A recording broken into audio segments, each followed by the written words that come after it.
We continue our reading of Lest We Forget, a daily devotional by author George R. Knight.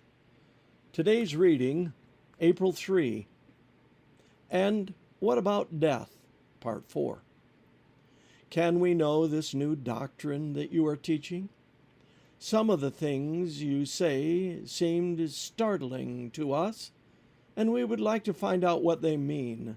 Acts 17, 19 and 20. If Paul's respondent at Athens had a desire to learn more about the new doctrine the apostle taught, the same certainly cannot be said about the Millerite leaders in relationship to Storr's understanding on the state of the dead. On May 7, 1844, Miller published a letter in which he disclaimed any connection, fellowship, or sympathy with Brother Storr's views on the intermediate state and end of the wicked.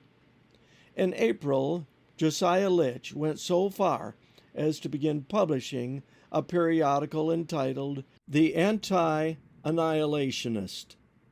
The general Millerite approach was to steer clear of the topic. Jesus would come in a few weeks, and then we would all know the truth of the matter.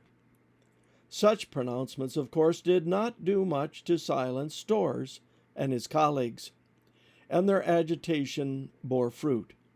In subsequent years, the two largest denominations to come out of Millerism, the Advent Christians and the Seventh-day Adventists, would both adopt conditionalism and annihilationism. If Storr's teaching was one avenue through which conditionalism entered Adventism, the Christian connection was another. Elias Smith, one of the connection's founders, had accepted the teaching early in the century, and many connectionists, with their desire to restore all the lost Bible teachings, emphasize both conditionalism and annihilationism. That influenced both James White and Joseph Bates, who had both been members of the connection. The connection position on the topic would also sway young Ellen Harmon after her mother accepted at the Casco Street Christian Connection Church in Portland, Maine. After hearing her mother discuss it with a friend, she investigated it in the Bible and accepted it. Those insights brought her great relief of both mind and heart. Not only did they dissipate her doubts about God's love and justice, but they helped her see the reason for the resurrection. After all, as she put it, if at death the soul entered upon eternal happiness or misery, where was the need of a resurrection of the poor, smoldering body? Life Sketches, page 49 and 50.